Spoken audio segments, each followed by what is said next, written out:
검은 상복. 왕이 입은 옷의 색이 나라의 운명을 정할 수도 있단 말인가? 그렇다. 얘는 피보다 무겁다.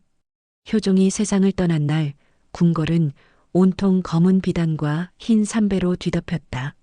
눈발이 하얗게 내려앉은 경복궁은 그날따라 숨을 죽인 듯 고요했다. 젊은 왕비, 자애로운 얼굴에 효종비 인선왕후는 조용히 검은 상복 자락을 고쳐주었다. 그녀의 눈앞에는 왕실 대신들이 줄지어 서 있었다. 서인과 남인, 두 학파는 그날따라 서로의 숨결마저 증오했다.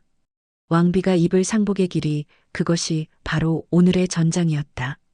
전하의 장자이자 효종의 아드님이 현왕이시니 왕비의 복상은 기념복이 옳습니다. 아니옵니다.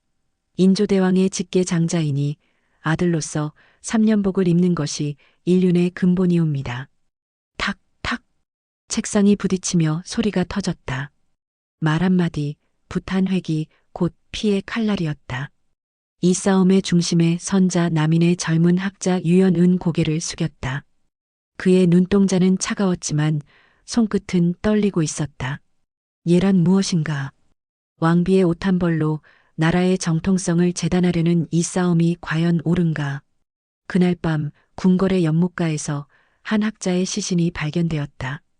목에는 흰 삼배 조각이 감겨 있었고 손에는 찢어진 상복 자락이 쥐어 있었다. 그의 이름은 정윤명 유연의 벗이자 예송 논의에 앞장섰던 남인의 학자였다. 사람들은 속삭였다. 그가 스스로 목숨을 끊었다더라. 얘가 너무 무겁다 하며. 그러나 유연은 믿지 않았다. 그의 죽음은 누군가의 침묵의 경고였다. 효종의 장례가 끝난 지 열흘째, 논의는 끝날 기미가 보이지 않았다. 조정은 서인과 남인의 싸움으로 두 갈래로 갈라졌고 조선의 모든 북끝은 서로를 향해 칼처럼 들려 있었다. 유연은 매일 새벽 종각의 종소리를 들으며 붓을 들었다. 그의 글은 차분했으나 그 안엔 불이 있었다. 얘는 인간의 본성에서 비롯되나 권력의 도구가 되어서는 아니 된다. 그의 상소문이 전해지자 서인의 중심인 김시연은 조용히 미소를 지었다. 그는 냉철한 현실주의자였다. 이 나라의 예는 곧 법이다. 법이 흔들리면 나라가 무너진다. 그는 그렇게 믿었다. 하지만 법을 지키려는 그의 손끝에는 언제나 권력의 잉크가 묻어 있었다. 남인은 감정으로 예를 논한다. 서인은 이성으로 예를 지킨다. 어느 쪽이 조선을 지키는가 곧 알게 될 것이다. 그의 목소리는 차가웠다. 조정의 문신들은 그 말에 고개를 끄덕였고 유연은 홀로 남아 묵향 속에서 분노를 삼켰다. 현종은 잠을 이루지 못했다. 30도 채 안 된 젊은 왕의 얼굴엔 피로가 짙게 내려앉았다. 그의 곁에는 검은 차복을 입은 내시가 무릎을 꿇고 있었다. 전하, 대신들이 예속 논의를 멈출 기미가 없습니다. 왕비마마께서도 지치셨사옵니다. 현종은 창문을 열었다. 찬바람이 궁궐 안을 휘몰아쳤다. 눈이 내렸다. 그 눈 위로 흙과 백의 상복이 나부꼈다. 그는 중얼거렸다. 예를 택하면 백성이 죽고 정을 택하면 예가 무너진다. 왕은 인간이었다. 그러나 조선의 왕에게 인간의 얼굴은 허락되지 않았다. 그때 문이 열렸다. 전하. 남인의 대표 유연이 조심스럽게 들어섰다. 그의 두 눈에는 결의가 있었다. 전하, 예는 권력이 아니라 도리입니다. 백성은 왕이 올곧은 예를 세우길 바랍니다. 왕은 고개를 들지 않았다. 그대의 벗, 정윤명이 죽은 밤.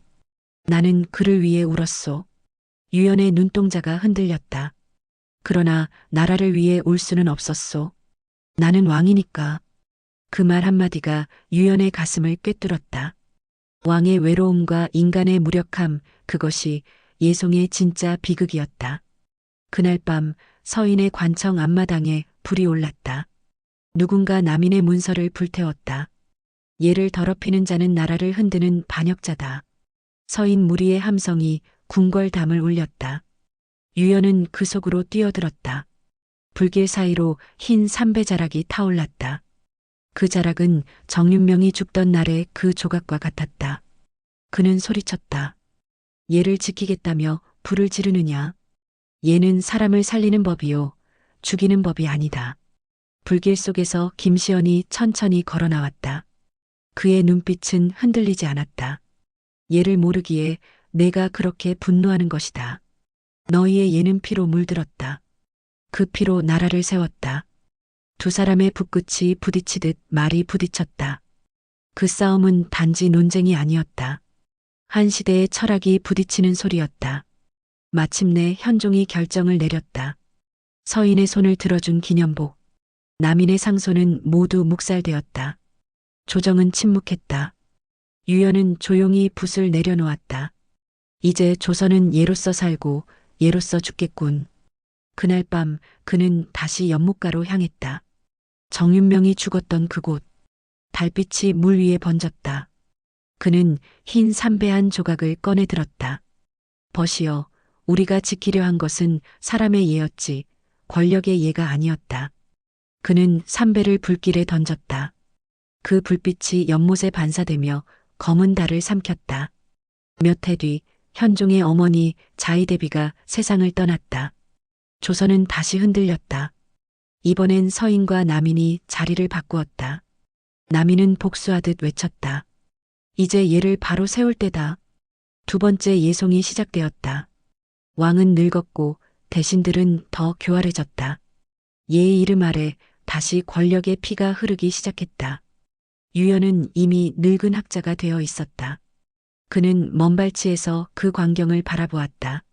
사람들이 여전히 상복의 길이로 싸우고 있었다. 그는 속삭였다. 이 나라는 아직도 예의 무게를 모른다. 노쇠한 유연은 마지막 상소를 써내려갔다. 손끝이 떨리고 붓끝이 젖어들었다. 잉크가 아니라 피였다. 얘는 형식이 아니라 마음이다. 사람이 먼저 죽고 얘가 남는다면 그것은 진정한 도가 아니다. 왕이 백성의 눈물을 얘라 부른다면 그 얘는 이미 무너진 것이다. 그는 그 글을 접어봉했다. 그 상소는 끝내 조정에 전달되지 못했다. 서인과 남인의 싸움은 다시 시작되었고 현종은 병상에서 조용히 숨을 거두었다.